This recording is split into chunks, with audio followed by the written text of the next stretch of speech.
Trump's world headquarters in New York.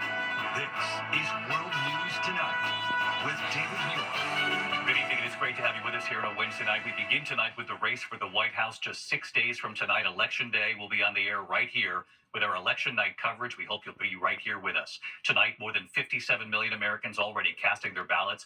Vice President Kamala Harris and former President Donald Trump holding dueling rallies in North Carolina and Wisconsin. And tonight, Vice President Harris in Pennsylvania.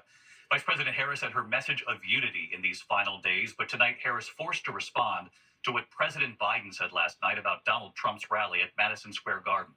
Our Mary Bruce, one-on-one with the Vice President, what she said about Biden's comments.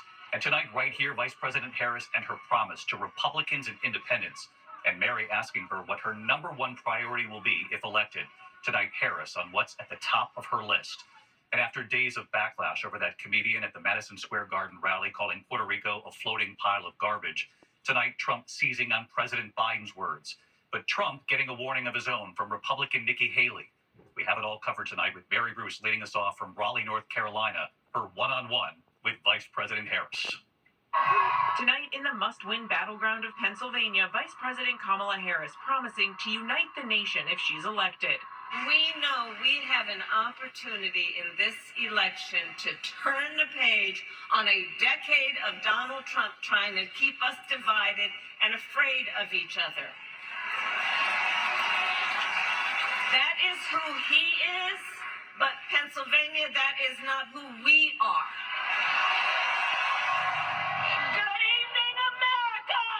It is her closing message, and last night, with 75,000 people there to hear her speak on the ellipse where Donald Trump gave his speech on January 6th, Harris instead reaching out to independents and Republicans too.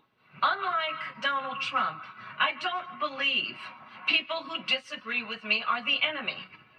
He wants to put them in jail. I'll give them a seat at the table.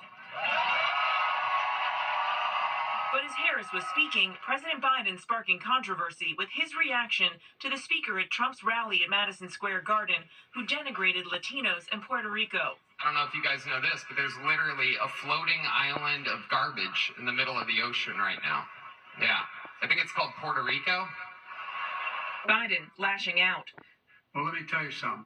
I don't know the Puerto Rican that I know, or Puerto Rico where I'm in my home state of Delaware. They're good, decent, honorable people. The only garbage I see floating out there is his supporters. His demonization of seen as unconscionable, and it's un-American. Tonight, the White House insisting the president wasn't calling Trump's supporters garbage, but his words creating a headache for Harris. And I asked her about that today when we were given a one-on-one with Harris in the key battleground of North Carolina, with less than a week until Election Day. What did you think when you heard President Biden make those comments? Well, first of all, I think that the president has explained what he meant, but I've said it earlier. I strongly disagree with any criticism of people based on who they vote for, and that I've made that clear throughout my career, including my speech last night before I think this all happened, which is I intend to be a president for all Americans, and including those who may not vote for me in this election. I take very seriously my obligation and my oath to concern myself first with the needs of the American people and put them before whatever might be my selfish issues. Now, we know this election is going to be extremely close. Liz Cheney is out there campaigning for you. She's urging Republicans to vote for you. She says they don't have to tell anybody. Do you need Republicans to do that in order to win? Here's how I think about it. I really want to bring our country together. We've had about a decade of this Trump era that has been all about, there's so much about it that's been about dividing people and having Americans point their fingers at each other. And I think people are exhausted with it. And it's not empowering. We're going to all have our differences. We're a democracy. That's what we love about being American. We have those differences and we have those debates at the Thanksgiving table. It's our nature, but not to the point that we're turning our backs on each other and calling each other the enemy within because we disagree. Harris says Trump would bring an enemies list to the White House. She would bring a to-do list. You mentioned that to-do list. You've made clear you're going to be armed with that list if you get into the Oval Office, but you haven't made clear what is at the very top. of that list. Oh, but I have made that clear. My highest priority is to bring down prices and bring down costs. That is one of the biggest issues that is affecting the American people. I've been traveling the country. They know the price of groceries is still too high. I know it's still too high. Bringing down the cost of housing, bringing down taxes for middle-class families so they can not just get by but get ahead. Those are my highest priorities. You know, in 2020, we saw Donald Trump come out and prematurely claim victory on election night. I know you've got a whole team of lawyers standing at the ready, but what is your plan? What are you going to do if he does that again? Well, we are sadly ready if he does, if we know that he is actually manipulating the press and attempting to manipulate the consensus of the American people based on fiction instead of fact. We're prepared to respond. You are promising to bring people together, even people you disagree with. You say, well, have a seat at the table. How do you convince Trump supporters of that, though, when you're calling their candidate a would-be dictator, a petty tyrant? I am talking to everyone as an American, regardless of who they voted for in the last election. And one last question. I know you have said that this is a campaign about substance, not identity, but I'm sure it's crossed your mind. What do you think about when you envision the history that you may make? I'm fully aware of my gender and race. Let's start there. I know that it will be very significant in terms of the glass that will be broken. But I do not expect that anyone is going to vote for me because of my gender or race. It has to be because I earned their vote with a plan to make their life better.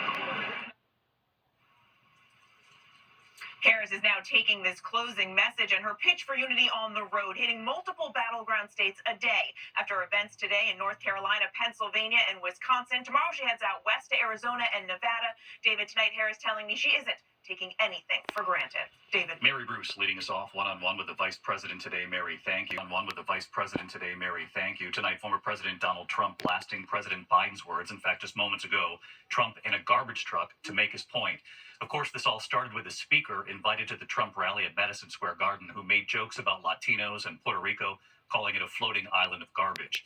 Tonight, Trump pouncing on President Biden's words, but a warning for Trump, too, from former South Carolina Governor Nikki Haley about some of the messaging, saying women could be turned off by this. Rachel Scott with the Trump campaign in Green Bay, Wisconsin tonight.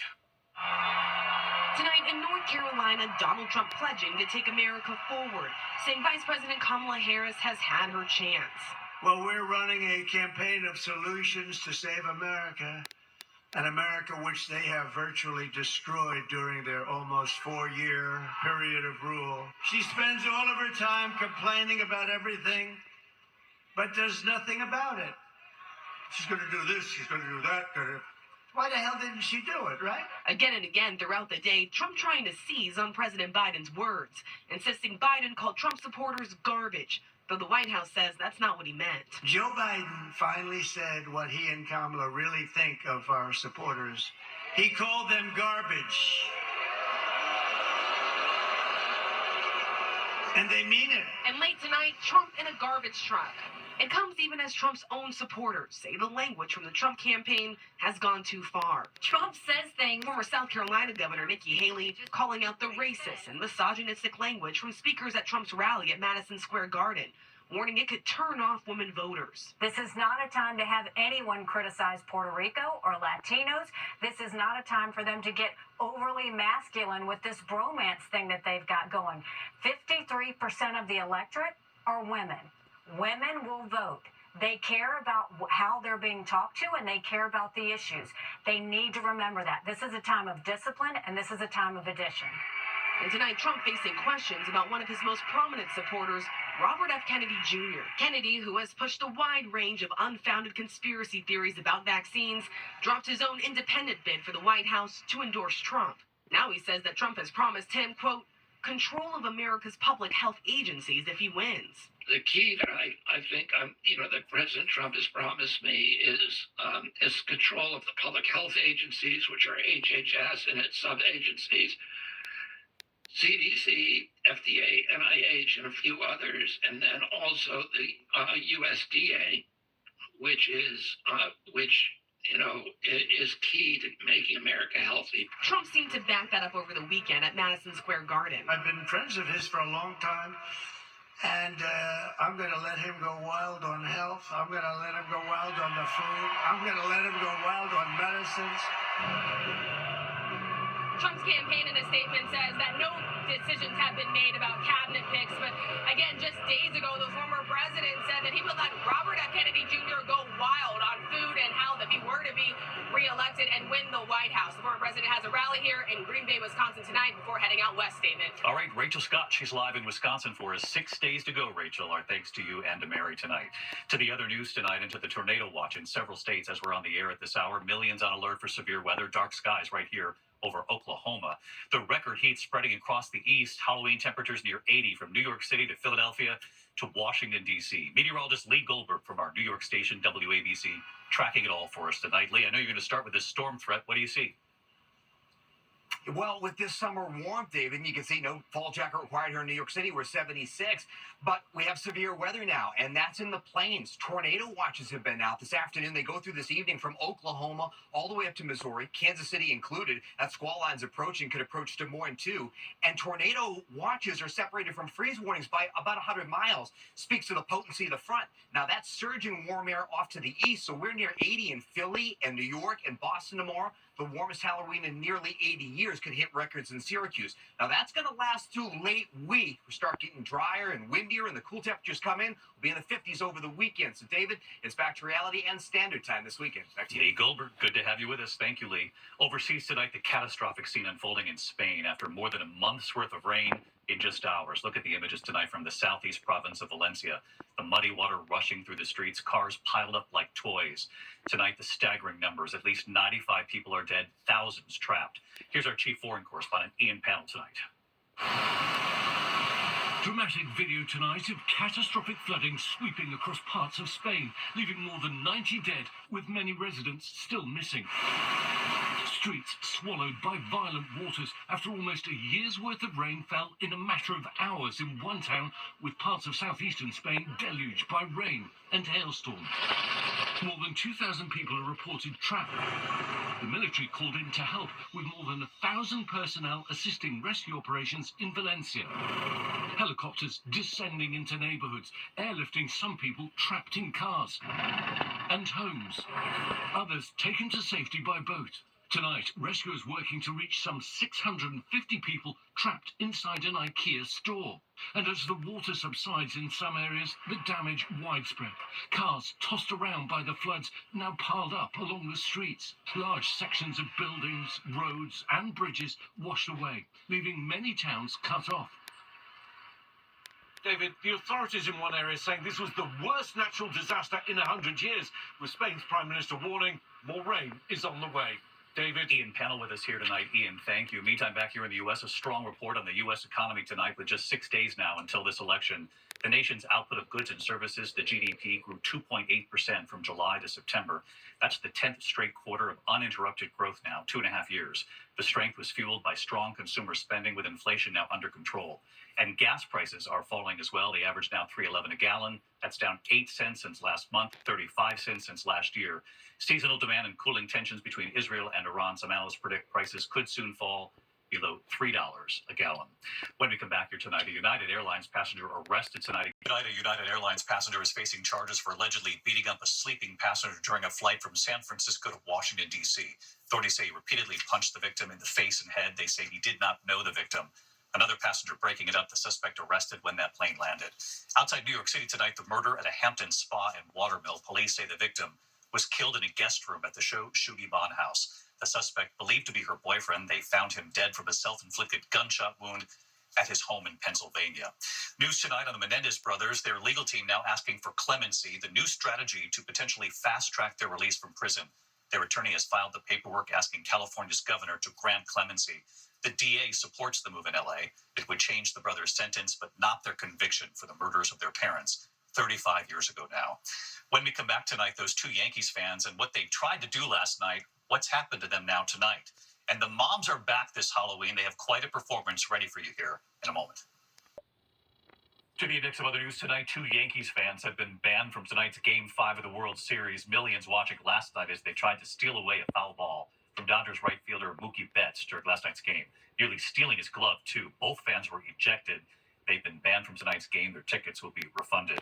Tonight, the Grammys are coming here to Disney and ABC beginning in 2027. And for at least the next 10 years, the Grammys will be seen exclusively here on ABC, Hulu, and of course, Disney+. Finally tonight here, America Strong. The Mombies are back. Tonight, with Halloween just about here, the moms are back.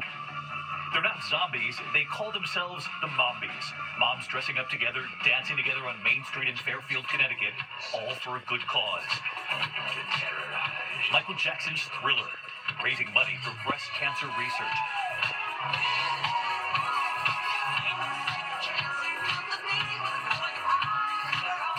And we learned today that after you met them right here last Halloween, they tell us World News viewers donated $80,000. And tonight, those Mombies have a new message for you. And 1 year later, they're back, performing Staying Alive by the Bee Gees. Among them, Karen Sullivan, battling stage 4 breast cancer, practicing during her chemotherapy treatments. And right here tonight, Hey, David. Karen, that fighter, proud to call herself a Mombie. The treatment I'm on did not exist in totality 5 years ago. That is the power of research, and that is why we dance. Last year, you met Joy Martini. This was her message then. I'm a Mombie, and I'm also a breast cancer patient, and I couldn't be more grateful and more proud than dancing with these women. This is Joy now. Hey, David. This year, I'm a Mombie with no evidence of disease. We are so happy to hear it. And tonight, joining us too, Hey, David. the Mombies on their way to their next performance tonight. And just listen to how much money they've raised already. Over $500,000 for breast cancer research. And we're just getting started.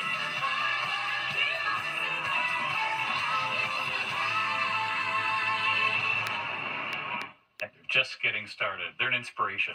We love them. Thank you for watching here. I'm David Muir. I'll see you right back here tomorrow. Good night.